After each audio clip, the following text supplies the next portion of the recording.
আসসালামু আলাইকুম HSC 25 batch biology top 100 zoology top 100 এমসিকিউতে স্বাগতম।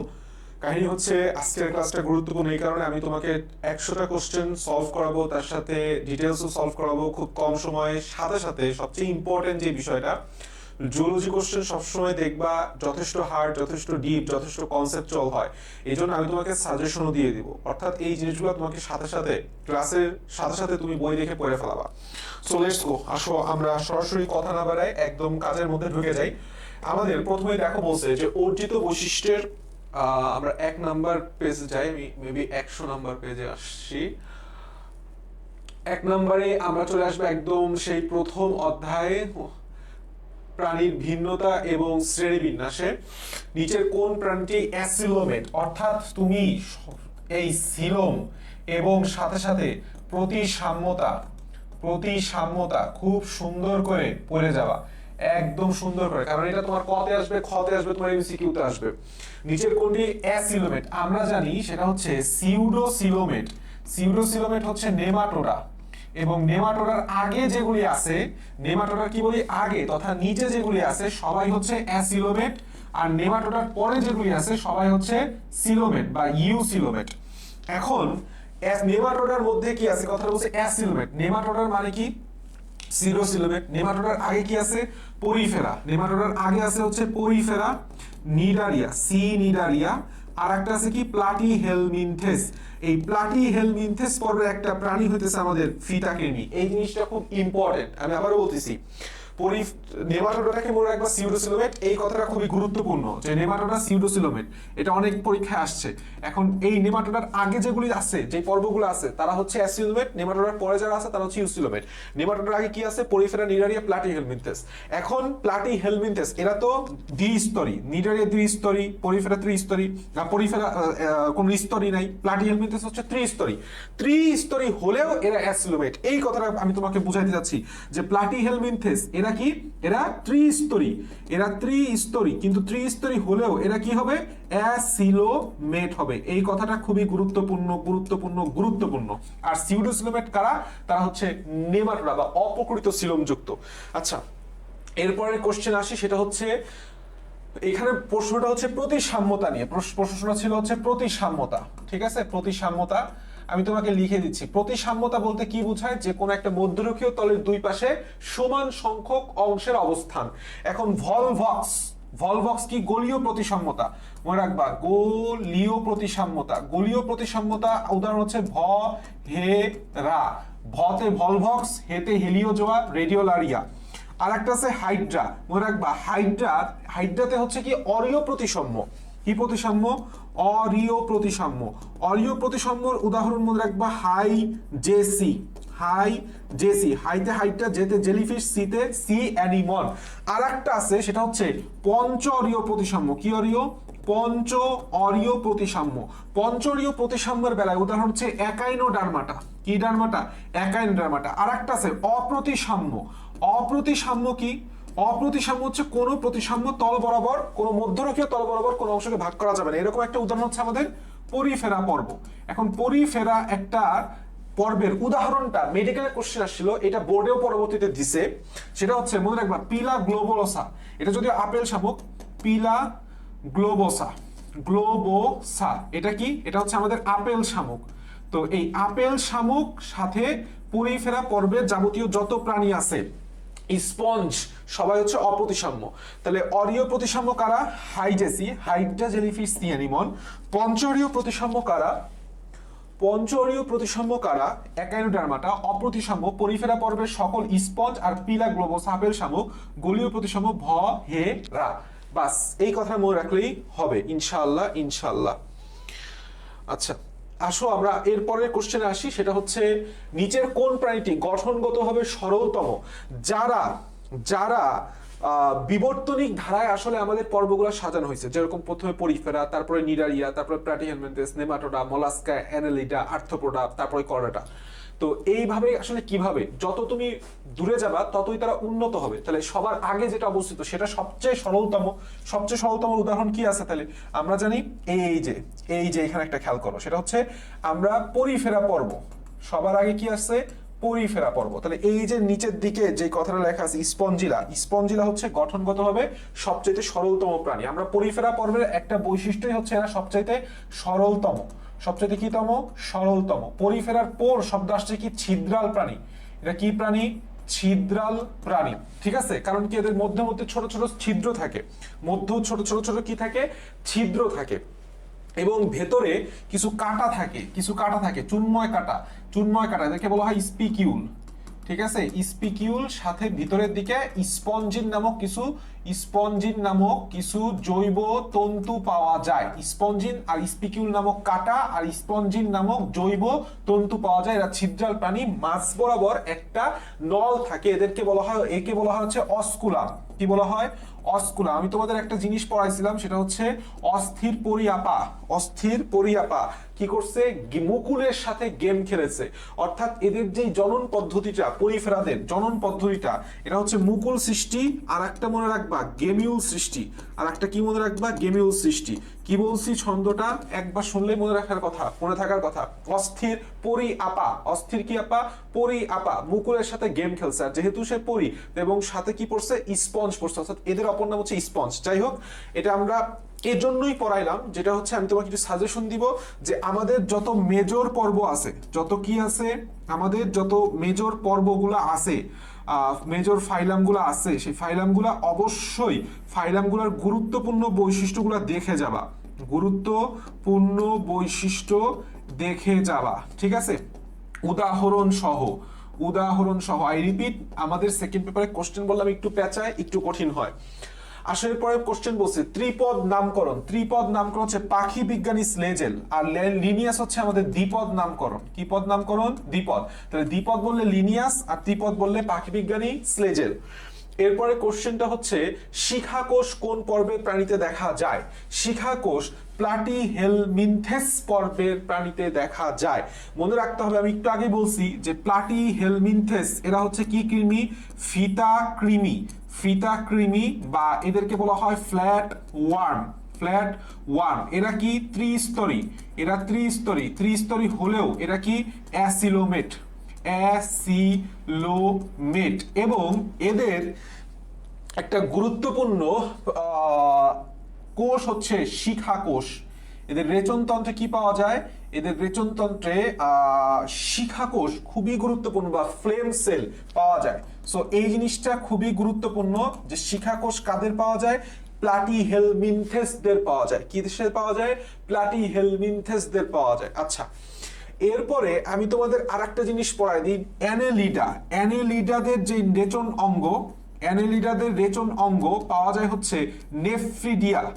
কি পাওয়া যায়, নেফ্রিডিয়া। নেফ্রিডিয়ার কি নাম, এটা হচ্ছে রেচন অঙ্গ, প্রত্যেকটা খণ্ডকেও থাকে। অ্যানেলিডাদেরকে বলা হয় আংটিকিট বা খণ্ডকায়িত প্রাণী, যেরকম কেঁচো। এদের রেচন অঙ্গ হচ্ছে নেফ্রিডিয়া। তাহলে নেফ্রিডিয়া কার সাথে সংযুক্ত, পড়ো, অ্যানেলিডা মুখস্থ করো। আর একাইনোডার্মাটা, এখানে একটা মজার বিষয়, একাইনোডার্মাটা, এটা যদিও কর্ডাটা হবে, একাইনোডার্মাটা, একাইনোডার্মাটাতে একটা তন্ত্র পাওয়া যায়, এটার নাম হইতেছে পানি সংবহন তন্ত্র। কি পাওয়া যায়, পানি সংবহন তন্ত্র। আর একটা জিনিস পাওয়া যায় হিমাল এবং পেরিহিমাল তন্ত্র। কি পাওয়া যায়, হিমাল আর পেরিহিমাল, হিমাল তন্ত্র। মুখস্থ করে ফেলাও, ইনশাল্লাহ এখান থেকে একটা না একটা কোশ্চেন আসার সম্ভাবনা আছে, কারণ খুবই গুরুত্বপূর্ণ গুরুত্বপূর্ণ বৈশিষ্ট্য। এরপরে বলছি যে কেবলই প্রশ্নটা আসলো, নেফ্রিডিয়া পাওয়া যায় কোন পর্বের প্রাণীতে, আমরা জানি অ্যানলিডা পর্বের প্রাণীতে, ঠিক আছে। মলাস্কাতে একটা গুরুত্বপূর্ণ বৈশিষ্ট্য আছে, সেটা হচ্ছে রেতি জিহ্বা। কি জিহ্বা, রেতি জিহ্বা বা রেডুলা, বা ইংলিশে এটাকে বলা হয় রেডুলা পাওয়া যায় কোন পর্বের প্রাণীতে, মলাস্কা পর্বের প্রাণীতে, ঠিক আছে। এই জিনিসটা মনে রাখবা। প্লাটিহেলমিনথেস আমরা জানছি, নিডারিয়া তো আমরা জানি, নিডারিয়াদের কি পাওয়া যায়, আমরা জানি নিডোসাইট পাওয়া যায়, তাই না, নিডোসাইট পাওয়া যায়। এবং তারা হচ্ছে ডিপ্লোব্লাস্টিক প্রাণী। তারা কি প্রাণী, ডিপ্লোব্লাস্টিক প্রাণী। আর একটা আছে দুইটা স্তরের মাঝামাঝি, যে একটা কি পাওয়া যায়, অকোষীয় জেলির ন্যায় স্তর পাওয়া যায়। একাইনোডার্মাটা পর্বের বৈশিষ্ট্য এই যে পানি সংবহন তন্ত্র, কেবলই পড়াইছি। আর একটা গুরুত্বপূর্ণ বৈশিষ্ট্য আমি তোমাকে পড়াই দিই, সেটা হচ্ছে মনে রাখবা, একটা হচ্ছে আমাদের যে নেমাটোডা প্লাটিহেলমিনথেস, আর একটা হচ্ছে নেমাটোডা। নেমাটোডা, এই যে দুই পর্বের কোনো রস নাই, কি নাই, কোনো রস নাই। রস নাই মানে হইতেছে দুইটাই তো আসলে কৃমির পর্ব, এদের কোনো রস নাই। রতে রক্ত সংবহনতন্ত্র, শতে শ্বসনতন্ত্র। রক্ত সংবহনতন্ত্র এবং শ্বসনতন্ত্র নাই কাদের? প্লাটিহেলমিনথেস আর নেমাটোডাদের। আর একটা জিনিস মনে রাখবা, নেমাটোডা, এই নেমাটোডাকে বলা হয় নলের মধ্যে নল গঠন। কি বলা হয়? নলের ভিতর নল গঠন বা tube within a tube structure. এবং আমাদের নেমাটোডার আরেকটা নেমা মানে হচ্ছে থ্রেড মানে সুতা, এর অপর নাম হচ্ছে সুতাকৃমি বা এর অপর নাম হচ্ছে গোলকৃমি। এর চমৎকার একটা উদাহরণ হচ্ছে অ্যাসকারিস লাম্ব্রিকয়েডেস। উদাহরণটা খুবই গুরুত্বপূর্ণ। নিচের কোনটি নেমাটোডা পর্বের প্রাণী প্রচুর পরিমাণে আসছে বিগত বছরগুলোতে? নেমাটোডার অন্যতম একটা উদাহরণ হচ্ছে অ্যাসকারিস লাম্ব্রিকয়েডেস। আর একটা উদাহরণ আছে চোখকৃমি, লোয়া। এইটাও আমাদের মুখস্থ রাখতে হবে। আচ্ছা, মেইন বৈশিষ্ট্যগুলো মুখস্থ রাখলে এমসিকিউর জন্য এনাফ। প্রাণী জগতের দ্বিতীয় বৃহত্তম পর্ব, কি বলছে? দ্বিতীয় বৃহত্তম পর্ব। মলাস্কা হইতেছে আমাদের দ্বিতীয় বৃহত্তম, আর আর্থ্রোপোডা হইতেছে আমাদের প্রথম বৃহত্তম পর্ব। আচ্ছা, কোন পর্বের প্রাণী ত্বক কাঁটাযুক্ত মানে কন্টক ত্বক? কি ত্বক? কন্টক ত্বক। এর ইংলিশ নাম করলে তুমি পাবা একাইনোডার্মাটা। ডার্মাটা শব্দের অর্থ হচ্ছে ত্বক, একাইনো শব্দের অর্থ হচ্ছে কন্টক। তাহলে কন্টক ত্বক প্রাণী কাদেরকে বলা হয়? একাইনোডার্মাটাদের বলা হয়। বা কোন প্রাণীর ত্বক কাঁটাযুক্ত? একাইনোডার্মাটাদের ত্বক কাঁটাযুক্ত। আচ্ছা আসো, এরপরে কোশ্চেনে আমরা ঢুকি। সেটা বলছে সম্পূর্ণ 4 প্রকোষ্ঠ বিশিষ্ট হৃৎপিণ্ড কোন প্রাণীতে পাওয়া যায়? এখানে যাবতীয় যত কিছুই দেখতেছো তারা হইতেছে সরীসৃপ। কি জিনিস? সরীসৃপ। এবং সরীসৃপের একটা বৈশিষ্ট্য হচ্ছে এরা অসম্পূর্ণভাবে 4 প্রকোষ্ঠ বিশিষ্ট। সরীসৃপের হৃৎপিণ্ড কি হয়? অসম্পূর্ণভাবে 4 প্রকোষ্ঠ বিশিষ্ট, এক্সেপ্ট কুমির। কারণ কুমিরেরটা হচ্ছে সম্পূর্ণরূপে 4 প্রকোষ্ঠ বিশিষ্ট। এক্সেপ্ট কুমির সম্পূর্ণরূপে 4 প্রকোষ্ঠ বিশিষ্ট। আচ্ছা, এরপর আসো ঝিনুক। দেখো ঝিনুকের বাইরে কি আছে? একটা খোলস আছে কি নাই? আছে। বাইরে খোলস থাকলে সেটা মলাস্কা পর্বের প্রাণী। যেরকম শামুক, ঝিনুক মলাস্কা পর্বের প্রাণী। কি মনে রাখবা? শামুক, ঝিনুক, অক্টোপাস। বাস, এই কথাগুলো মনে আমাদের রাখতেই হবে। আচ্ছা, এরপরে আসো বলছে কন্ড্রিকথেস শ্রেণী প্রাণীদের ফুলকা রন্ধ্রের সংখ্যা কয়টা? এই প্রশ্নটা একদম হুবহু মনে রাখবা। কন্ড্রিকথেসের সংখ্যা হচ্ছে 5 থেকে 7 জোড়া। কত থেকে? 5 থেকে 7 জোড়া, একদম টানা মুখস্থ। এরপরে আসো, সেটা হচ্ছে আমাকে বলছে প্ল্যাকয়েড আইস। এই যে জিনিসটা, সেটা হচ্ছে দুইটা জিনিস আমাদের মুখস্থ করতে হবে। একটা হচ্ছে আইসের প্রকারভেদ, আর একটা হচ্ছে আমাদের লেজ। আর একটা কি? আমাদের লেজ। এখন আইসের কথায় আসি। দেখো প্ল্যাকয়েডের কতে মনে রাখবা? কন্ড্রিকথেস। কতে কি মনে রাখবা? কন্ড্রিকথেস। আর একটা কি আছে? গ্যানয়েড আইস আছে না? আছে। গ্যানয়েডের গ দিয়ে এভাবে মনে রাখবা ছাগল। তাহলে সাতে হচ্ছে সার্কোপটারেজি আর গলতে গ্যানয়েড। তাহলে সার্কোপটা কি মনে রাখবো আমরা? ছাগল বা ছাগল দ্বারা মনে রাখবা বা ছাগল, যেটা দিয়ে মনে রাখো না কেন। তাহলে সাতে হচ্ছে সার্কোপটারেজি আর গোলতে হচ্ছে গ্যানয়েড। আর অ্যাক্টিনোপের টি দিয়ে মনে রাখতে পারো, সেটা হচ্ছে টিনয়েড। কি পাওয়া যায়? টিনয়েড। সাথে আর একটা জিনিস মনে রাখবা, এদের সাইক্লয়েডও পাওয়া যায়। সাইক্লয়েড আইস কার আছে? আমাদের রুই মাছের যে আইস, আমাদের কি আছে? রুই মাছের যে আইস, সেটা হচ্ছে সাইক্লয়েড। লেজের মধ্যে আমি একটু ঢুকি। আমাদের লেজ যেরকম অ্যাক্টিনোপটারিজির যে লেজ, সেই লেজটা হচ্ছে হোমোসার্কাল। সেই লেজটা কি? হোমোসার্কাল। এই জিনিসটা মাথায় রাখতে হবে। আর কন্ড্রিকথেসের যে লেজ দেখবা মনে রাখবা হচ্ছে হেটারো সার্কাল। কি মনে রাখবা? হেটারো। মনে রাখবা কন্ড্রিকথেস এর একটা উদাহরণ হচ্ছে আমাদের যে হাঙর মাছের ইংলিশ নাম হচ্ছে ইসকোলিওডন। নামের শেষে ডন আছে। ডনকে তুমি ভালোবাসবা না হেট করবা? খারাপ জিনিস করে তাহলে হেট করতেছো, হেটারো সার্কাল। আচ্ছা, আর একটা গঠন হচ্ছে সার্কোপটারিদের লেজ, এটা হচ্ছে ডাইফি সার্কাল। কি circle? DYFI circle. Australian lungfish, এটা হচ্ছে সার্কোপটারিজের একটা খুব চমৎকার উদাহরণ। আসো আমরা অনেক কিছু পড়ে ফেলছি, এরপর আসছি ভেনাস হার্ট। ভেনাস হার্ট মানে কি? শিরা হৃৎপিণ্ড। শিরা হৃৎপিণ্ড অর্থাৎ যে হৃৎপিণ্ডের মধ্য দিয়ে শুধুমাত্র কার্বন ডাই অক্সাইড যুক্ত রক্ত প্রবেশ করে। কাদের মাছ? বিশেষ করে আমরা জানি রুই মাছ। এর একটা গুরুত্বপূর্ণ ক্ষয়ের কোশ্চেন আছে যে রুই মাছের হার্টকে কেন শিরা হৃৎপিণ্ড বা ভেনাস হার্ট বলা হয়। কোন কোষের কারণে হাইড্রাকে অমর প্রাণী বলা হয়ে থাকে? অমর প্রাণী কোন কোষের কারণে হাইড্রাকে অমর প্রাণী বলা হয়ে থাকে? সেটা হচ্ছে ইন্টারস্টিশিয়াল কোষ। কারণ ইন্টারস্টিশিয়াল কোষ যে কোনো কোষে রূপান্তরিত হতে পারে। সে নিডোসাইটে রূপান্তরিত হতে পারে, সে পেশিয়াবরণী কোষে রূপান্তরিত হতে পারে, সে জনন কোষে রূপান্তরিত হতে পারে। ঠিক আছে, আর একটা জিনিস মনে রাখবা, একটা ইম্পর্টেন্ট এমসিকিউ, হাইড্রার দেহের 45 দিন পর পর হাইড্রার দেহের সমস্ত কোষ ইন্টারস্টিশিয়াল কোষ দ্বারা প্রতিস্থাপিত হয়। কতদিন পর পর? 45 দিন পর পর। নিডোসাইট কোষ কাদের পাওয়া যায়? হাইড্রাতে পাওয়া যায়, এটা আমরা সবাই জানি। একটা আদর্শ নিডোসাইটের গঠন, এইটা বললাম খুবই গুরুত্বপূর্ণ আমাদের সিকিউ এর জন্য। এরপরে বলছে হাইড্রার দেহের টটিপোটেন্ট সেল।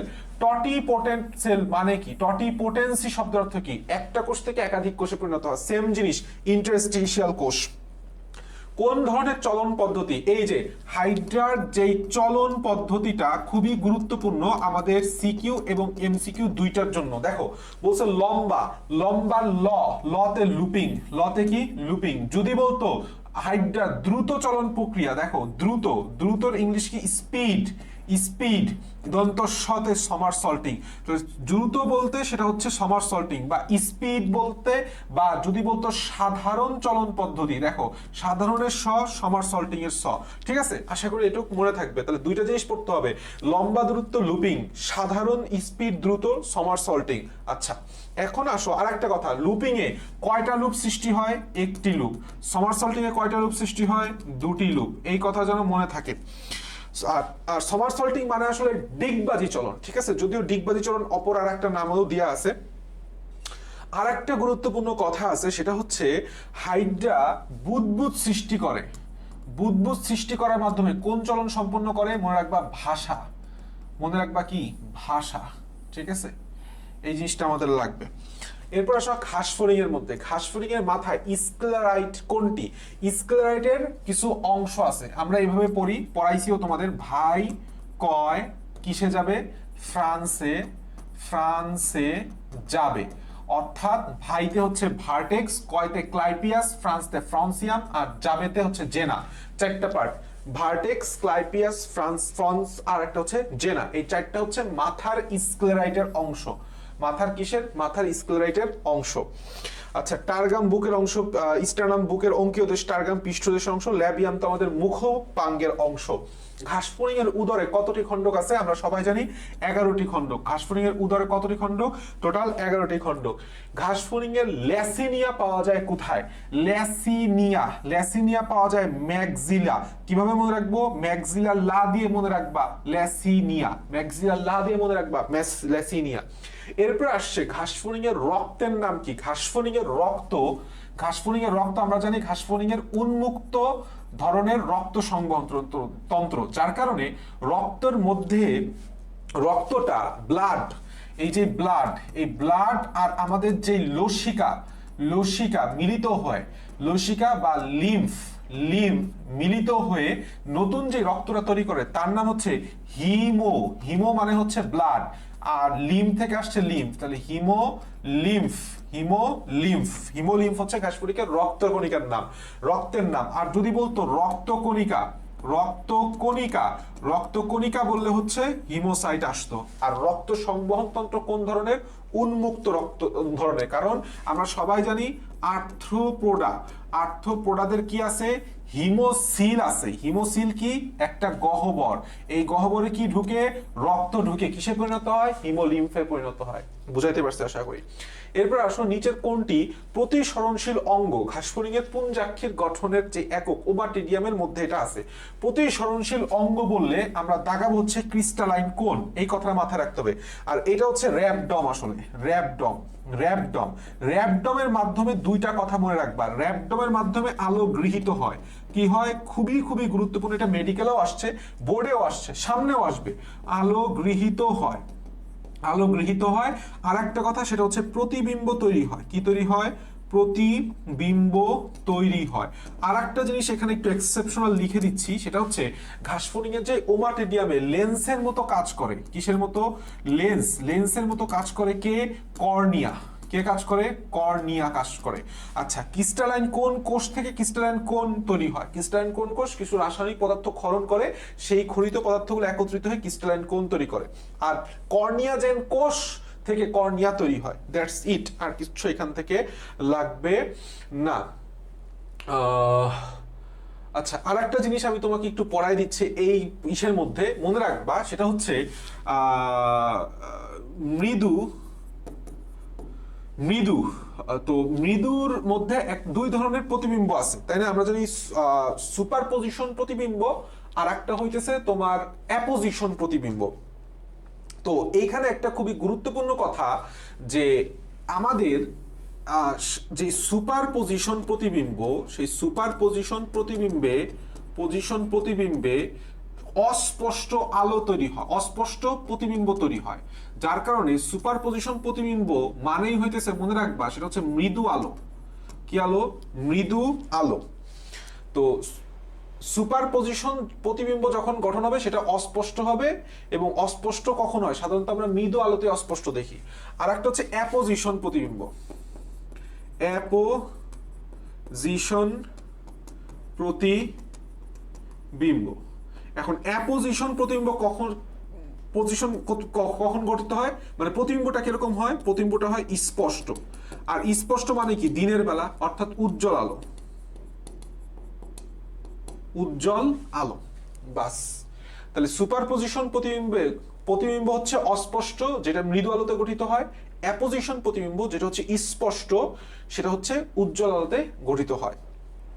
এরপরে আসো, ঘাসফড়িং এর হেপাটিক সংখ্যা হচ্ছে 6 জোড়া। বইতে কি লেখা আছে? 6 জোড়া বা 12টা। এটা খুবই খুবই গুরুত্বপূর্ণ, খুবই গুরুত্বপূর্ণ। আর একটা জিনিস এক্সট্রা ইনফো পড়াই দিচ্ছি, সেটা হচ্ছে মালপিজিয়ান নালিকা। আমরা জানি ঘাসফড়িং এর বা আর্থ্রোপোডাদের প্রধান রেচনাঙ্গের নাম কি? মালপিজিয়ান বডি না বললাম, মালপিজিয়ান কি?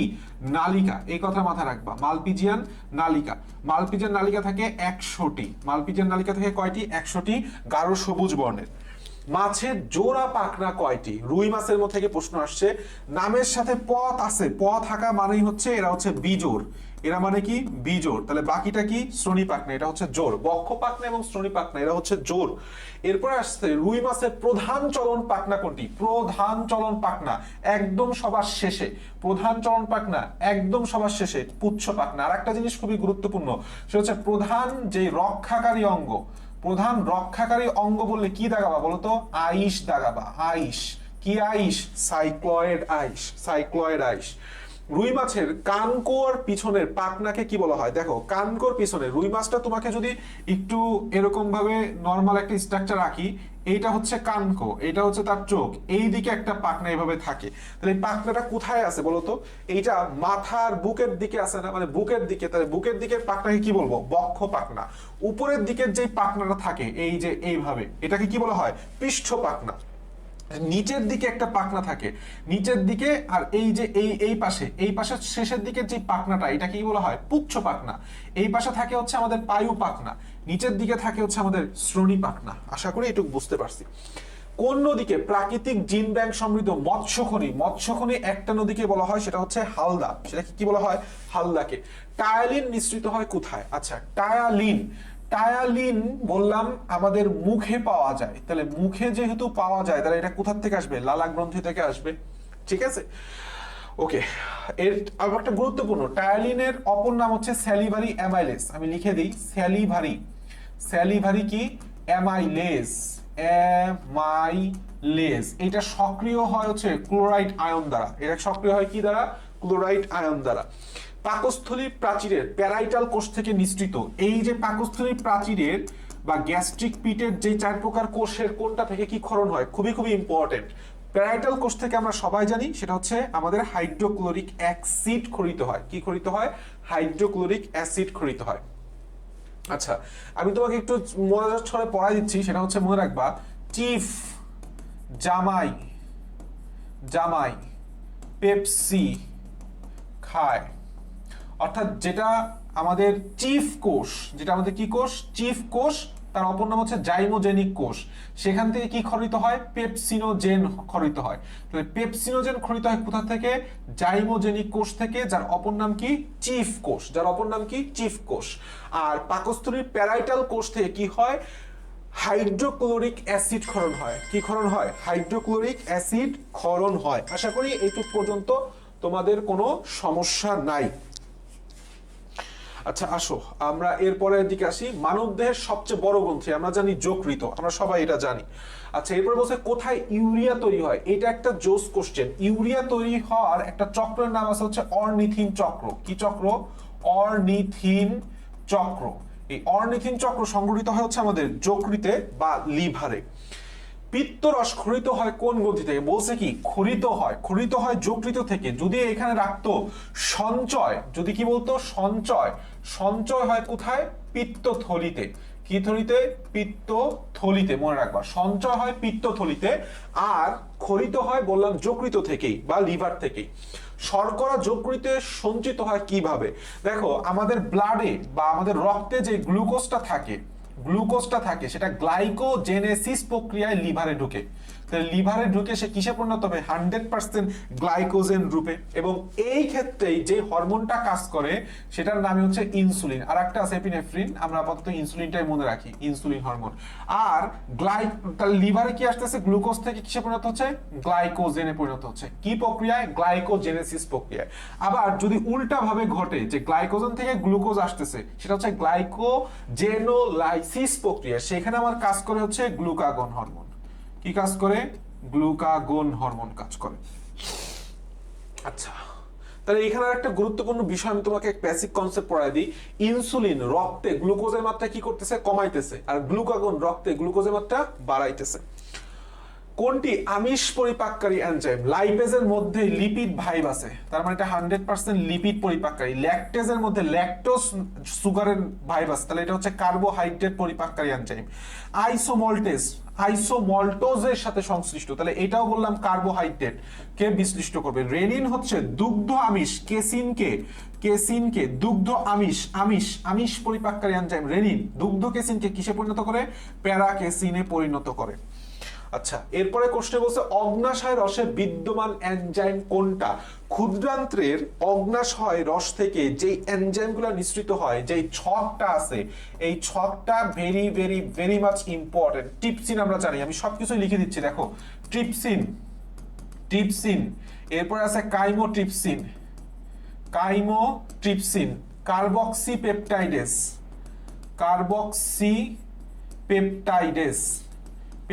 আমার সাথে লিখে ফেলো, কার্বক্সিপেপটাইডেস, ডাইপেপটাইডেস, ট্রাইপেপটাইডেস।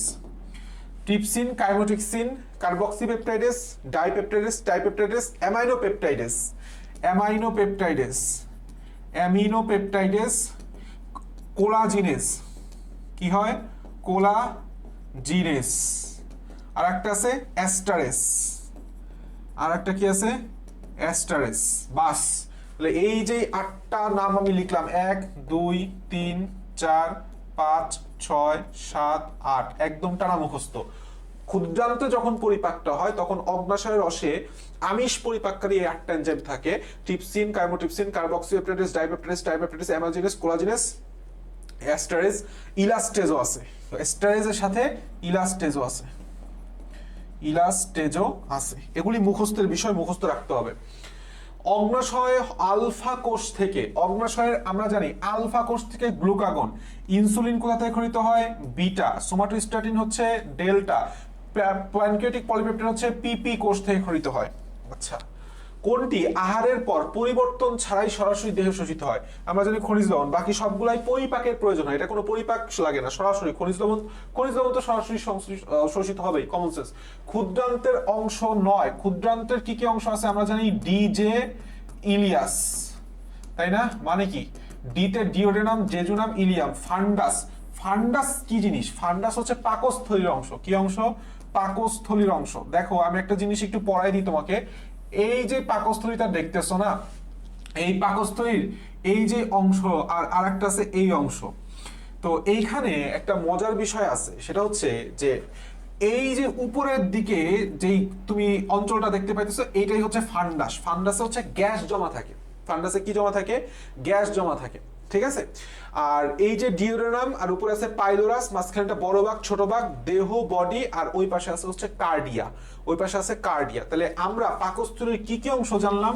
কার্ডিয়া জানলাম। কি জানলাম? কার্ডিয়া আছে, কি আছে? ফান্ডাস আছে, কি আছে? একটা ছোট বাক আছে, কি আছে? একটা বড় বাক আছে। এই যে একটা বড় বাক আর একটা ছোট বাক, আর মাঝখানে কি আছে? একটা বডি আছে, কি আছে? পাইলোরাস আছে, ঠিক আছে। এই জিনিসটা আমাদের মাথায় রাখতে হবে। আচ্ছা, সবচেয়ে বেশি খাদ্যসার শোষণ হয় কোথায়? এটা যদিও আজিবুর স্যারের বইতে একরকম দিয়ে আছে, তবে সঠিক উত্তর হচ্ছে জেজুনাম। এটা মেডিকেলের কোশ্চেন, সঠিক উত্তর কি? জেজুনাম। এরপরে আসো, সেটা হচ্ছে নিচের কোন এনজাইম অম্লীয় পরিবেশে অধিক কার্যকর? অম্লীয় পরিবেশ কোথায় থাকে? দেখো, পাকস্থলীতে থাকে। কারণ আমরা জানি ক্ষুদ্রান্তে হচ্ছে আন্তরিক রস এবং অগ্নাশয় রস, এরা হচ্ছে ক্ষারীয়। ক্ষুদ্রান্তে ক্ষারীয় অবস্থা থাকে, ক্ষতে ক্ষুদ্রান্ত, ক্ষতে ক্ষারীয়।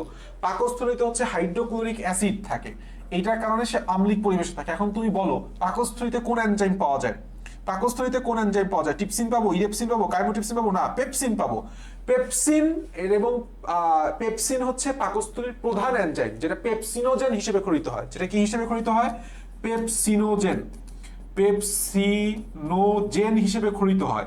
এটা পরবর্তীতে অ্যাক্টিভ হয় কি দ্বারা? হাইড্রোক্লোরিক অ্যাসিড দ্বারা, সেটা পেপসিনকে ভাঙে।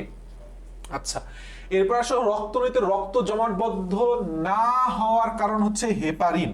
যখন হেপারিন মানে কি? হেপারিন হচ্ছে একটা জমাট বাঁধতে দেয় না, অ্যান্টিকোয়াগুলেন্ট। অ্যান্টিকোয়াগুলেন্ট, এটা রক্ত জমাট বাঁধতে দেয় না, এই জিনিসটা মাথায় রাখবা। আর আরেকটা কথা আছে, সেটা হচ্ছে হিস্টামিন। দেখো আমি আসতেছি, কোনটি অদানাদার শ্বেত রক্তকণিকা? অদানাদার, যাদের নামের শেষে ফিল তারা হচ্ছে দানাদার। তাহলে যাদের নামের শেষে কি? দানাদার কারা? যাদের নামের শেষে ফিল, অর্থাৎ কোষটা দানা দ্বারা ফিল। তাহলে যে কোনটার নামের শেষে ফিল নাই? মনোসাইট। মনোসাইট, আর একটা হচ্ছে লিম্ফোসাইট। এই দুইটা আমাদের অদানাদার শ্বেত রক্তকণিকা। এরপরে বলছে রক্ত জমাট বাঁধতে সহায়তা করে কোনটা? রক্ততঞ্চন থেকে কোশ্চেনটা আসছে। ফাইব্রিন বা ফাইব্রাইন, যাই বলো না কেন, prothrombin, thromboplastin, tissue thromboplastin, calcium 2+ ion এবং ফাইব্রিন মনোমার, এরা সবাই রক্ত জমাট বাঁধার রক্ততঞ্চন ফ্যাক্টর। টোটাল কয়টা আছে? 13টা আছে। তারা রক্ত জমাট বাঁধতে তো সাহায্য করবেই।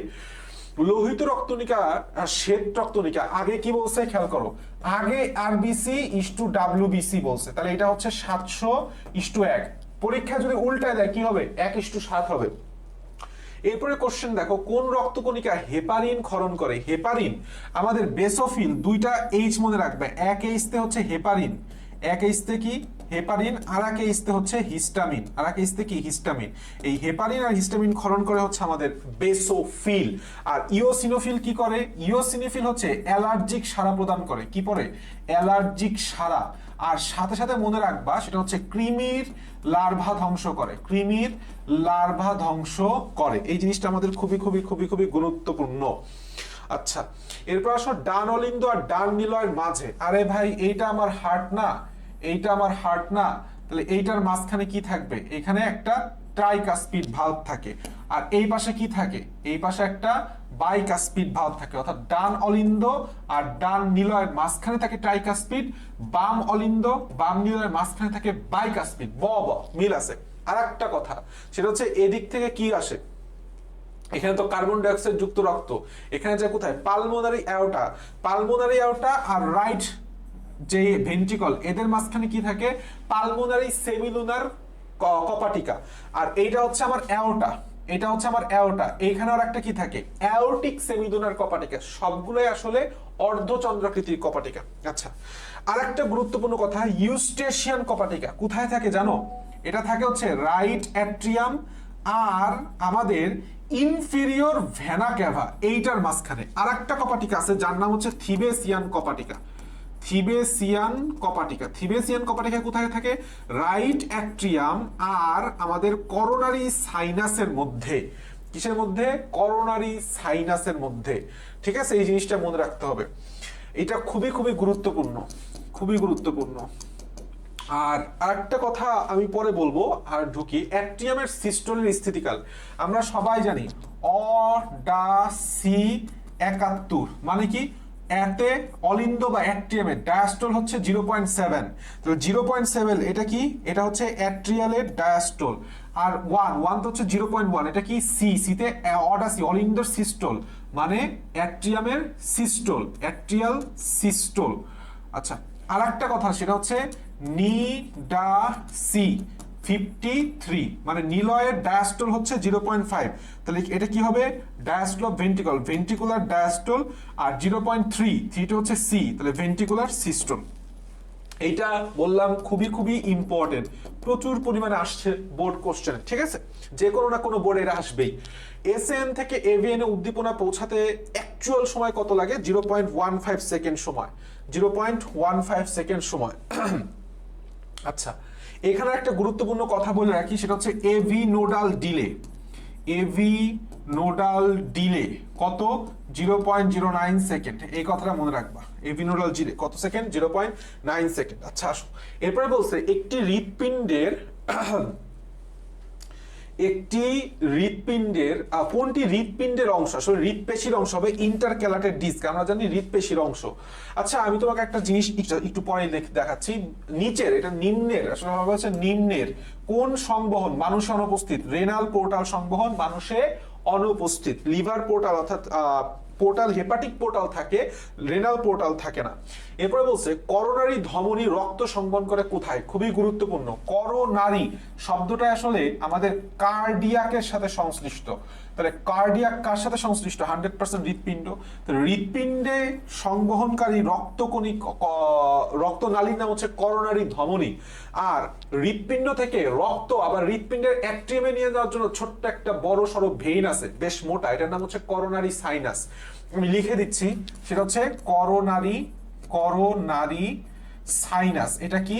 এটা হচ্ছে হৃৎপিণ্ডের ভেইন, আমাদের হৃৎপিণ্ডের প্রধান শিরা, কারণ হৃৎপিণ্ডেরও তো আসলে ব্লাড সাপ্লাই লাগে। এরপরে বলছে কোনটি প্রাকৃতিক পেসমেকার? আমরা সবাই জানি প্রাকৃতিক পেসমেকার হচ্ছে এসএ নোড, যেটা হচ্ছে ডালনিনদের পেশিখণ্ড।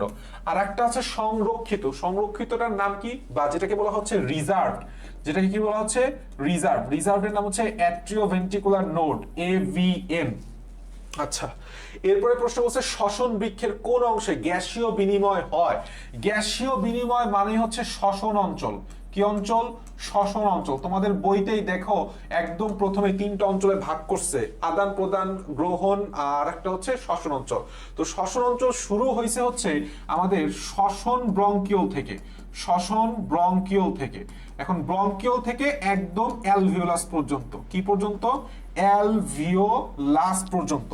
তাহলে দেখো সেকেন্ডারি ব্রঙ্কাস, টারশারি ব্রঙ্কাস বললেই থাকবে না, এখন ব্রঙ্কিওল বলছে। ব্রঙ্কিওল দুই প্রকার, একটা হচ্ছে প্রান্তীয় বা টার্মিনাল ব্রঙ্কিওল, একটা শ্বসন ব্রঙ্কিওল। শ্বসন অঞ্চলের অংশ, কিন্তু টার্মিনাল ব্রঙ্কিওল বা প্রান্তীয় ব্রঙ্কিওল শ্বসন অঞ্চল অন্তর্ভুক্ত না। অ্যালভিওলার নালী, মনে রাখবা গ্যাসীয় বিনিময় যত শ্বসন বলছে, শ্বসন মানেই হচ্ছে কি অক্সিজেন কি আছে? স্বরে অ আছে, যেই নামের শুরু স্বরে অ দিয়ে সেটা শ্বসন অঞ্চল অন্তর্ভুক্ত। অ্যালভিওলার নালী, অ্যালভিওলার থলি, অ্যালভিওলাস, অ্যাট্রিয়াম সব। এরপরে আসো, কত সপ্তাহ বয়স মানুষ ভ্রূণে সারফেক্ট্যান্ট ক্ষরণ শুরু হয়? বলছে প্রথম, তাহলে প্রথম বললে 23, আর 24 সপ্তাহের আগে মানব ভ্রূণকে স্বাধীন অস্তিত্বের অধিকারী ধরে নেওয়া হয় না। প্রশ্ন দুইটা বললাম ভিন্ন, যখন প্রথম থাকে উদ্দীপকে বা প্রশ্নে তখন কি হবে? 23, আর 24 বলবো কখন? যখন 24-এর আগে স্বাধীন অস্তিত্বের ধারণা হয় না। বাংলাদেশ স্বাধীন হয়েছে কবে? 24 সালে, সেভাবে মনে রাখবা। আসো, এরপরে বলছে শ্বসনতন্ত্রের কোন অংশে অক্সিজেন এবং কার্বন ডাইঅক্সাইড বিনিময়? আমরা সবাই জানি অ্যালভিওলাসের গঠনটা বললাম সিকিউ এর জন্য খুবই খুবই খুবই খুবই গুরুত্বপূর্ণ। নিচের কোনটি ফুসফুসের একক? অ্যালভিওলাস আমরা সবাই জানি। একটা গুরুত্বপূর্ণ কথা দেখো, ধরো এইখানে একটা অ্যালভিওলাস আছে, আবার এই পাশে আর একটা অ্যালভিওলাস আছে, তাহলে মাঝামাঝি যে একটা ব্যবধায়ক পর্দা যেটা দুইটা অ্যালভিওলাসকে পৃথক করছে, এটার নাম কি বলতো? ট্রাবেকুলা বা ট্রাবেকুলি, বহু বচনে ট্রাবেকুলি। বাস। অ্যালভিওলাস কোথায় পাওয়া যায়? ফুসফুস, সেটা আমরা সবাই জানি। মানবদেহের ডান ফুসফুসের লোবিউল সংখ্যা থাকে 10টা, এর 8টা থাকে হচ্ছে বাম ফুসফুসে। মনে রাখবা, যদি বলা হয় লোব তাহলে ডান ফুসফুসে থাকে হচ্ছে 3টা লোব আর বাম ফুসফুসে থাকে হচ্ছে 2টা লোব। আর যদি বলা হয় লোবিউল তখন হয়ে যাবে 10টা ডান ফুসফুসে 8টা বাম ফুসফুসে। এরপরে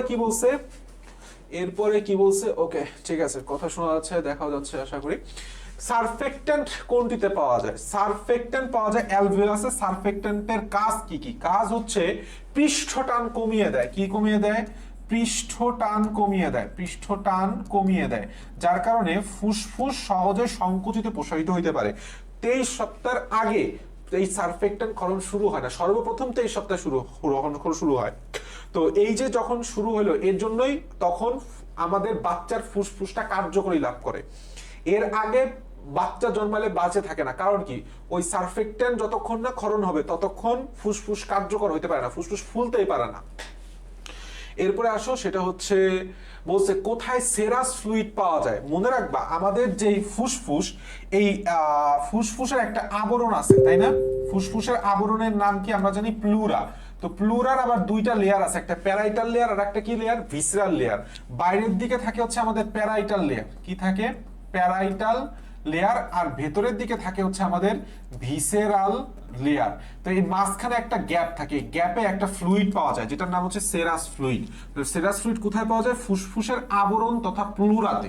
ফুসফুসে অ্যাকচুয়ালি না, ফুসফুসের আবরণ তথা প্লুরাতে। প্রশ্বাসের সময় অ্যালভিওলাসে অক্সিজেনের চাপ কত? যখন তুমি প্রশ্বাস নিচ্ছ এইটা হচ্ছে তোমার অ্যালভিওলাস, আর এই দিকে আছে হচ্ছে তোমার রক্ত। এই দিকে কি আছে? তোমার রক্ত। এখানে পার্শিয়াল প্রেসার অফ অক্সিজেন থাকে 104 মিলিমিটার মার্কারি। আর এখানে যে আরবিসির মধ্যে যে অক্সিজেনটা থাকে আর সাথে ব্লাডে যে অক্সিজেন থাকে সেটা একত্রে পার্শিয়াল প্রেসার অফ অক্সিজেন থাকে হচ্ছে 40 মিলিমিটার মার্কারি, যার কারণে ব্যাপন প্রক্রিয়ায় অক্সিজেন রক্তের মধ্যে প্রবেশ করে। কতক্ষণ? যতক্ষণ না রক্তে 100 মিলিমিটার মার্কারি রক্ত পার্শিয়াল প্রেসার অফ অক্সিজেন তৈরি হচ্ছে। তাহলে উত্তর হচ্ছে 104। এরপরে কি বলছে? ফুসফুসের সর্বমোট ধারণ ক্ষমতা। এই কথাটা গুরুত্বপূর্ণ। সর্বমোট, এটা হচ্ছে সবচেয়ে গুরুত্বপূর্ণ। কি বলছি? সবচেয়ে গুরুত্বপূর্ণ। বলতো গুরুত্বপূর্ণের ইংলিশ কি? ভাইটাল। তাহলে সর্বমোট ধারণ ক্ষমতা হচ্ছে ভাইটাল ক্যাপাসিটি। এটার মান হচ্ছে 4500 মিলিলিটার। 4500 মিলিলিটার বায়ু সর্বমোট ধারণ ক্ষমতা। টাইডাল বায়ু কি? টাইডাল বায়ু হইতেছে, মনে রাখবা, বা টাইডাল বায়ু বা টাইডাল ভলিউম, সেটা হচ্ছে টাইডাল ভলিউম প্রতিবার নিঃশ্বাস প্রশ্বাসে তুমি কত কি পরিমাণ ছাড়তেছো। প্রতিবার নিঃশ্বাস প্রশ্বাসে তুমি কি পরিমাণ বাতাস ছাড়তেছো অথবা নিচ্ছ। আর রেসিডুয়াল ভলিউমটা হচ্ছে তুমি বাতাস ছাড়তেছো বা নিচ্ছ, ঠিক আছে, কিন্তু কিছু পরিমাণ বায়ু সবসময় তোমার ফুসফুসের মধ্যে রিসাইড থাকতেছে, অর্থাৎ সবসময় কিছু না কিছু বায়ু ফুসফুসে থাকতেছে। এটাকে বলা হয় রেসিডুয়াল ভলিউম, 1200 থেকে 1500 মিলিলিটার। আচ্ছা, এটা খুবই গুরুত্বপূর্ণ। শ্বসনতন্ত্রের কোন অংশে অলফ্যাক্টরি কোষ থাকে? নাসা গহ্বর। নাসা গহ্বরের 2টা অংশ, সম্মুখ অংশ, পশ্চাৎ অংশ। সম্মুখ অংশে থাকে হচ্ছে আমাদের লোব, আর পশ্চাৎ অংশে থাকে হচ্ছে অলফ্যাক্টরি কোষ। এবং অলফ্যাক্টরি কোষ থেকে একটা নার্ভ বের হয় যার নাম হচ্ছে অলফ্যাক্টরি নার্ভ। অলফ্যাক্টরি নার্ভ হচ্ছে আমাদের 1 নাম্বার নার্ভ। আমাদের টোটাল কর্টিক নার্ভ আছে 12 জোড়া, তার মধ্যে প্রথম যেই নার্ভটা সেটা হচ্ছে অলফ্যাক্টরি। এরপরে বলছে মানুষের 100 মিলিলিটার রক্তে কত গ্রাম, কথাটা খেয়াল করবা, 16 গ্রাম। এটা খুবই গুরুত্বপূর্ণ একটা কোশ্চেন। 16 গ্রাম হিমোগ্লোবিন থাকে। মানবদেহের মস্তিষ্কের কোন অংশে শ্বসন কেন্দ্র অবস্থিত? খুবই গুরুত্বপূর্ণ কোশ্চেনটা। শ্বসন কেন্দ্র অবস্থিত পন্সে, মনে রাখবা, পন্সে। যদি পন্স না থাকে মেডুলা থাকতো, যদি পন্স না থাকে কি থাকতো? মেডুলা থাকতো, তখন আমি মেডুলা দাগাইতাম, ঠিক আছে। আর পন্স আসলে মেইন কথাটা হচ্ছে এটা হচ্ছে শ্বসনের হার নিয়ন্ত্রণ করে। শ্বসনের কি নিয়ন্ত্রণ করে? হার নিয়ন্ত্রণ করে। একটা জিনিস স্পষ্ট করে মনে রাখবা, যদি তোমাকে কোশ্চেন হয় যে শ্বসন কেন্দ্র কোথায় অবস্থিত, শ্বসন কেন্দ্র অবস্থিত হচ্ছে পশ্চাৎ মস্তিষ্কের মেডুলায়। আর যদি তোমাকে বলতো শ্বসনের হার কোথায় নিয়ন্ত্রণ করে, কে নিয়ন্ত্রণ করে, উত্তর হচ্ছে পন্স। কারণ শ্বসন কেন্দ্র চারটা, নিউমোট্যাক্সিক, অ্যানিউস্টিক এবং নিঃশ্বাস কেন্দ্র, প্রশ্বাস কেন্দ্র। এর মধ্যে নিঃশ্বাস কেন্দ্র আর প্রশ্বাস কেন্দ্রটা এটা হচ্ছে মেরুলায় অবস্থান করে। আর নিউমোট্যাক্সিক অ্যানিউরিস্টিক সেন্টার এটা হচ্ছে পন্স অবস্থান করে। সো পন্স মেরুলা দুইটা একসাথে মিলায় আসলে শ্বসন কেন্দ্র অবস্থান করে। কিন্তু তোমাকে যদি কোশ্চেন হয় শ্বসন কেন্দ্র কোথায় অবস্থিত, তোমাকে যদি এখানে তো অপশনে নাই, যদি তোমাকে থাকতো মেরুলা, তোমাকে মেরুলা দাগাইতে হইতো। আশা করি বুঝাইতে পারছি। এরপরে প্রশ্ন বলছে অটিটিস মিডিয়া। মিডিয়া মানে কি? মিডিয়া মানে হচ্ছে মধ্যম। তাহলে চোখের কি মধ্যম আছে? নাই। কি আছে? কানের মধ্যম আছে। তাহলে মধ্যকর্ণ, অগ্রকর্ণ প্রথম পার্ট, মাঝের পার্ট, মাঝের পার্ট, আর একটা হচ্ছে লাস্টের পার্ট, অর্থাৎ অন্তকর্ণ। সো মধ্যকর্ণের সংক্রমণকে বলা হয় অটিটিস মিডিয়া। এরপরে কি বলছে? কোন সাইনাসের প্রদাহের কারণে দাঁতে এবং মাথায় ব্যথা হয়? দেখো, মাথা ব্যথা সাইনাসের একদম কমন, যত ধরনের সাইনাসই হোক না কেন তোমার মাথা ব্যথা হবে। দাঁত আছে কোথায়? খেয়াল করো, দাঁত আছে হচ্ছে ম্যান্ডিবুলার সাইনাস তো নাই, ম্যান্ডিবুলার তো সাইনাস নাই, তাহলে দাঁত কোথায় আছে? উপরের চল, উপরের চলকে কি বলা হয়? ম্যাক্সিলা। তাহলে দাঁতে ব্যথা হবে কিসের কারণে? ম্যাক্সিলার কারণে। কাহিনী শেষ। বক্ষ দেশীয় কশেরুখা। বতে বক্ষ, বতে 12। সাতে মনে রাখবা সার্ভাইকাল, সার্ভাইকাল। সার্ভাইকালের বাংলা নাম কি? গ্রীবা দেশীয়। কি দেশীয়? গ্রীবা দেশীয়। এই জিনিসটুকু মনে রাখতে হবে। পাঁচটা হচ্ছে কোটি দেশীয়। কোটি দেশীয় বা যেটাকে বলা হয় লাম্বার কশেরুকা। বাস। মানবদেহে অস্থির সংখ্যা, 206টা। জন্মের সময় 300টা থাকে, পরবর্তী 206টা হয়ে যায়। মুখমণ্ডলীয় অস্থির সংখ্যা। দেখো, এই অধ্যায়ে যতগুলা অস্থি সংখ্যার একটা চার্ট আছে, অস্থি সংখ্যার চার্ট আছে, এইটা সুপার স্টার ভাই। এটা অবশ্যই সুন্দর মতো পরীক্ষার আগে হইলেও একবার দেখে যাবা। উপাঙ্গীয় কঙ্কাল কয়টা, অক্ষীয় কঙ্কাল কয়টা, মুখমণ্ডলে কয়টা, করটিকার কয়টা, সবই আমি পড়াই দেবো। মুখমণ্ডলীয় অস্থির সংখ্যা হচ্ছে 14টা। কয়টি? 14টি। উত্তর হচ্ছে 14টি। মনে রাখবা মুখমণ্ডলীয় অস্থি কি কি আছে? ভোলা মামা, ভোলা মামা, জাপানে ইন, অর্থাৎ vomer, lacrimal, mandible, maxilla, zygomatic, palatine, nasal, inferior nasal concha. আর যদি আমি তোমাকে বলতাম করটিকা, করটিকাতে আছে হচ্ছে 6 ধরনের 8টি। স্টেপ অফ, তাহলে sphenoid, temporal, ethmoid, parietal, occipital, frontal. আর একটু বড় করে লিখলে ভালো হবে। তাহলে 8টা কোথায় পাওয়া যায়? 8টা পাওয়া যায় হচ্ছে করটিকাতে। এরপর হচ্ছে যে করটিকার অস্থি কোনটি? কেবল আমি তোমাকে বললাম স্টেপ অফ ফেলাও, স্টেপ অফ। দেখো কি আছে? একটা জিনিসই আছে এখানে। বললাম প্যারাইটাল নাই, প্যালাটাইন বললাম করটিকার অস্থি না। স্ফেনয়েড হচ্ছে করটিকার অস্থি। মানবদের অক্ষীয় কঙ্কালের সংখ্যা 80টা, তাহলে 126টা। এটা হচ্ছে আমাদের উপাঙ্গীয় কঙ্কাল। এটা কি? আমাদের উপাঙ্গীয় কঙ্কাল। মানবদের সবচেয়ে বড় অস্থির নাম হচ্ছে ফিমার। হিউমেরাস না বললাম? ফিমার পায়ে থাকে, তাই না? মানবদের সবচেয়ে বড় অস্থির নাম। এরপর বলছে ফিমারের মস্তক, very very very much important. ফিমারের মস্তক আটকানো থাকে অ্যাসিটাবুলামে। আর গ্লিনয়েড ক্যাভিটিতে বা গ্লিনয়েড গহ্বরে কার মস্তক আটকানো থাকে? আমাদের হাতের হিউমেরাসে, হাতের হিউমেরাসের মস্তক গ্লিনয়েড ক্যাভিটিতে আটকানো থাকে, আর ফিমারের মস্তক অ্যাসিটাবুলামে আটকানো থাকে। এই জিনিসটা মনে রাখতে হবে, খুবই গুরুত্বপূর্ণ। এরপরে বলছে গ্রীবা দেশীয় কশেরুকা। গ্রীবা মানে কি? সার্ভাইকাল, একটু আগে পড়াইছি, সার্ভাইকালের 7। এরপরে বলছে জিফয়েড প্রসেস কোথায় থাকে? দেখো, আমাদের মাঝখানের সামনে একটা উর ফলক বলছে আসলে আজমল স্যার, বা যেটাকে ইংলিশ টার্ম করলে বলা হয় হচ্ছে স্টারনাম। এই স্টারনামের নিচের দিকে একটা চুক্কা অংশ থাকে, এটাকেই বলা হয় হচ্ছে জিফয়েড প্রসেস। তাহলে কোথায় থাকবে? স্টারনামে থাকবে। আর এই যে স্ক্যাপুলা, এটা হচ্ছে স্পাইনাস প্রসেস আর করকয়েড প্রসেস। একটা হচ্ছে স্পাইনাস প্রসেস পাওয়া যায়, আর করকয়েড প্রসেস পাওয়া যায়, বা করয়েড প্রসেস পাওয়া যায়। That's it. অস্থির আবরণের নাম কি? পেরিঅস্টিয়াম। পেরিকন্ডিয়াম কার নাম? তরুণাস্থির আবরণ। পেরিকার্ডিয়াম কার নাম? সেটা হচ্ছে আমরা সবাই জানি হৃৎপিণ্ডের আবরণ। হ্যাঁ, হৃৎপিণ্ডের আবরণ। প্লুরা কার আবরণের নাম? আমরা জানি সবাই লাংয়ের। আর একটা আছে যার নাম কি? মেনিনজেস কার আবরণের নাম? মস্তিষ্কের আবরণের নাম। মস্তিষ্ক সাথে আমাদের যে স্পাইনাল কর্ড, মিল আছে। এরপরে বলছে চুনময় তরুণাস্থি কোথায় পাওয়া যায়। দেখো মনে রাখতে বলছিলাম না, চুনময় মস্তক বা চুনময় মাথা, যতগুলো মাথা আছে হিউম্যানাস অফ ফিমারের মস্তকে পাওয়া যায় চুনময়। আর একটা কথা মনে রাখতে বলছিলাম, সেটা হচ্ছে শ্বসন। সেটা হচ্ছে শ্বসন মানেই হচ্ছে স্বচ্ছ, অর্থাৎ শ্বাসনালী এবং শ্বসনের সাথে সংশ্লিষ্ট সকল ধরনের তরুণাস্থিতে পাওয়া যায় হচ্ছে স্বচ্ছ তরুণাস্থি। আর আপু অর্থাৎ এতে হচ্ছে আলাজিহুবা, ইউতে এইউপি বা আপু, পিতে হচ্ছে পিনা, ইউতে হচ্ছে ইউস্টেশন নালিকা। এখানে পাওয়া যায় হচ্ছে স্থিতি স্থাপক, স্থিতি স্থাপক। ইনশাল্লাহ এই টপিকটা থেকেও কোশ্চেন কোনো না কোনো বোর্ডে অবশ্যই আসবে, সেটা হচ্ছে তরুণাস্থির প্রকারভেদের উদাহরণ। এরপরে কি বলছে, ফিমারের বৈশিষ্ট্য। ডেল্টয়েড ডিস্ক, ডেল্টয়েড ডিস্ক কোথায় থাকে? হাতে থাকে, অর্থাৎ হিউমেরাসে। এটা বললাম মেডিকেলের কোশ্চেন, ভেরি মাচ ইম্পর্টেন্ট। আর অ্যাকচুয়ালি ফিমারের বৈশিষ্ট্য নিচের দিকে একটা এবং বড় সড়ো উপরের দিকে বড় সড়ো ট্রোক্যান্টোর থাকে, ছোট বড় ট্রোক্যান্টোর থাকে, এটা খুবই গুরুত্বপূর্ণ। আচ্ছা, এরপরে বলছে ঐচ্ছিক পেশিতন্তুর আবরণের নাম কি? পেশিতন্ত্র না, আসলে হবে হচ্ছে তন্তু। তন্তু, পেশিতন্তু যেই কথা, পেশি কোষও সেম কথা, তার আবরণের নাম হচ্ছে সার্কোলেমা। এই কথাটা খুবই খুবই খুবই খুবই গুরুত্বপূর্ণ, বারবার আসছে। এরপরে বলছে অরৈখিক পেশি কোথায় পাওয়া যায়। দেখো এই কোশ্চেনটা মজার কোশ্চেন। বিষয়টা হচ্ছে অরৈখিক মানেই হচ্ছে মসৃণ পেশি, তাই না? মসৃণ পেশি। তাহলে মসৃণ পেশি জিনিসটা কোথায় পাওয়া যাইতে পারে? মসৃণ পেশি পাওয়া যায় হইতেছে, মসৃণ মানে কি? মসৃণ মানে হচ্ছে অনৈচ্ছিক, অনৈচ্ছিক, অনৈচ্ছিক, অনৈচ্ছিক পেশি। উদাহরণ হচ্ছে জরায়ুর প্রাচীর।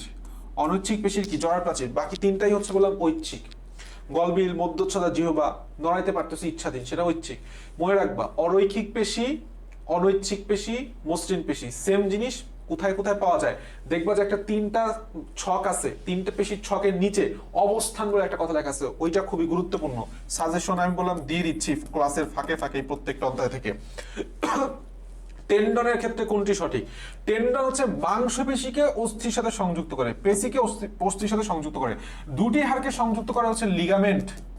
কি করে? লিগামেন্ট।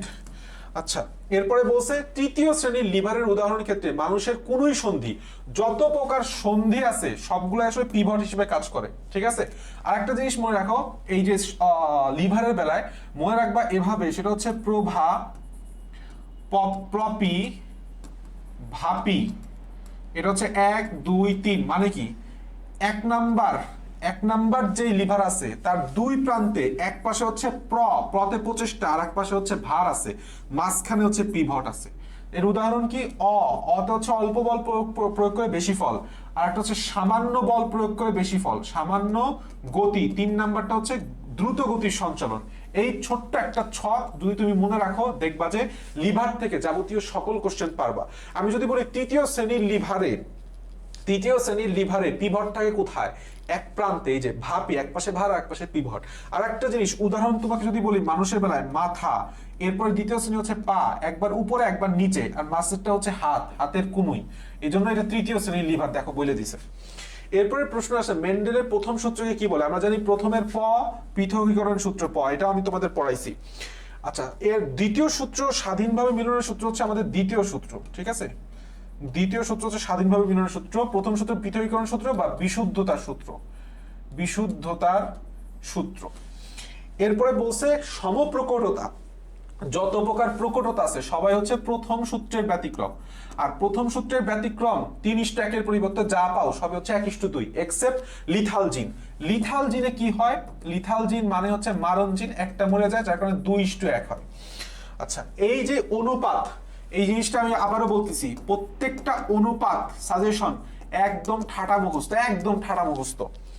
কোনটি মেন্ডেলের প্রথম সূত্রের ব্যতিক্রমের উদাহরণ? প্রথম সূত্রের ব্যতিক্রম হচ্ছে সকল ধরনের প্রকটতা এবং লিথাল জিন। এই যে প্রথমেই পেয়ে গেছি, পরিপূরক এপিস্টাসিস, পলিজেনিক ইনহেরিটেন্স কোনো ব্যতিক্রম না, এই দুটো হচ্ছে দ্বিতীয় সূত্রের ব্যতিক্রম। আচ্ছা, এ এ বি বি কয় প্রকার গ্যামেট তৈরি করা সম্ভব? 1 2 3 4, বাস। সেক্স লিঙ্কড রোগ নয় কোনটি? মাসকুলার ডিস্ট্রফি, গনোরিয়া, বর্ণোদয়, হিমোফিলিয়া। গনোরিয়া একটা ব্যাকটেরিয়া জনিত রোগ। নেইজারিয়া ব্যাকটেরি নামক একটা নেইজারিয়া গনোরি নামক একটা ব্যাকটেরিয়ার মাধ্যমে গনোরিয়া ছড়ায়।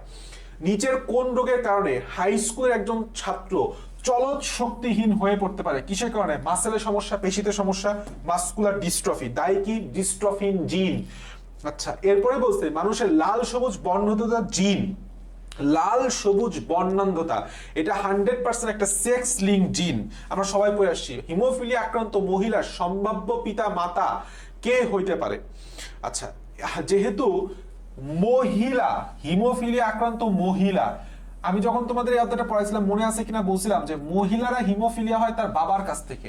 সাধারণ কমন সেন্স দিয়ে বোঝা যায়, দেখবো যে মেয়েরা বাবার মতো হয়, বাবার কাছ থেকে। তাহলে 100% হিমোফিলিক বাবা হবে। হিমোফিলিক কি হবে?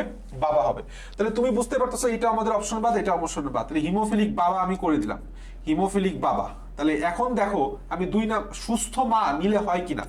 এক্স এক্স দুইটাই ছোট হাতের, দুইটাই ছোট হাতের, বড় হাতের এইচ, দুইটাই বড় হাতের এইচ, তার মানে হিমোফিলিক হবে না। তাহলে কি নিতে হবে? একজন বাহক লাগবে। সবসময় মনে রাখবা যে মহিলা যখন হিমোফিলিক বা বর্ণান্ধ হইতে হয়, তার বাবা অবশ্যই হিমোফিলিক বা বর্ণান্ধ হইতে হবে এবং মাকে অবশ্যই বাহক হইতে হবে। ঠিক আছে? আচ্ছা, বি ব্লাড গ্রুপের মানুষ কোন গ্রুপের রক্ত গ্রহণ করতে পারে? 100% সে নিজের থেকে গ্রহণ করতে পারবে। তাহলে বি বি, এখানেও বি আছে, এখানেও বি আছে, এখানেও বি আছে, এটা বাদ।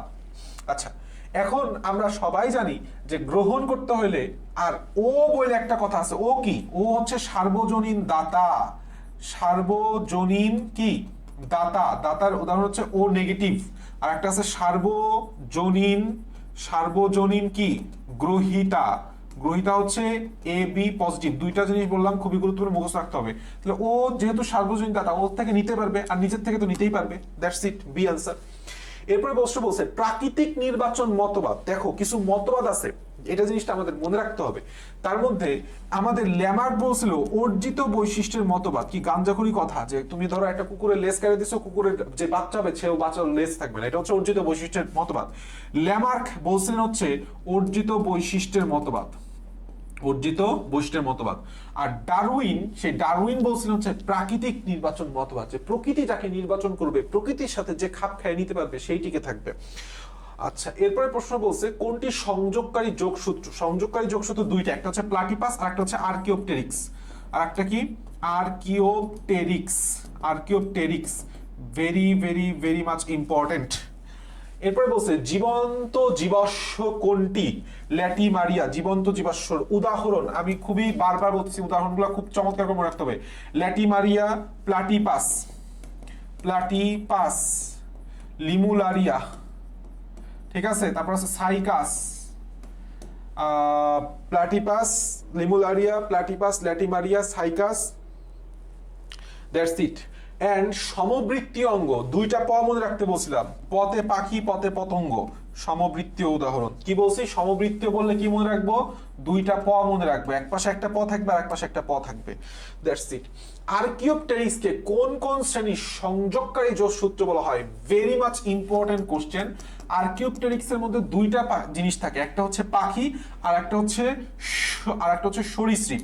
একটা হচ্ছে পাখি আর একটা হচ্ছে সরীসৃপ। এই জন্য পাখিদেরকে বলা হয় মহিমান্বিত।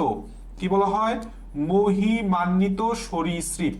মহিমান্বিত সরীসৃপ বা বার্ডস আর গ্লোরিফাইড। হাক্সলে বলছিলেন, বিজ্ঞানী হাক্সলে বলছিলেন বার্ডস আর গ্লোরিফাইড রেপটিলিস। আচ্ছা, এরপরে আমাদের কোশ্চেন লাস্ট, মানবদেহের নিষ্ক্রিয় অঙ্গ কোনটি? এই যে যত প্রকার নিষ্ক্রিয় অঙ্গের যে উদাহরণগুলো আছে, ভেরি মাচ উদাহরণ আছে, ভেরি মাচ ইম্পর্টেন্ট, সাজেশন দাগায় রাখো, পড়ে ফেলাও। এর মধ্যে গায়ের লোম আছে, ঠিক আছে? Very much important. That's it. আর একটা কোশ্চেন, অর্জিত বৈশিষ্ট্যের উত্তরাধিকারের মতবাদ আমি একটু আগেই পড়াইছি, সেটা হচ্ছে আমাদের ল্যামার্কিজম, অর্জিত বৈশিষ্ট্যের মতবাদ, ঠিক আছে? ডারউইন প্রাকৃতিক নির্বাচন মতবাদ। ভাইজম্যান, এটা হচ্ছে জার্ম প্লাজম মতবাদ দেয়, ভাইজের জ দিয়ে মনে রাখবা, জার্ম প্লাজম মতবাদ, জার্ম প্লাজম মতবাদ। আমি তোমাকে এতক্ষণ ধরে যে কোশ্চেনগুলো দেখাইছি এবং যে জিনিসগুলো সাজেশন হিসেবে বলছি, এই জিনিসগুলো সলভ করো এবং প্রিপেয়ার থাকো, যে কোনো টাইপের কোশ্চেন হইতে পারে। দ্বিতীয় পত্র আবারও বলতেছি যথেষ্ট হার্ড হবে, একটু ডিপলি পড়ার চেষ্টা করো। Best of luck, tata.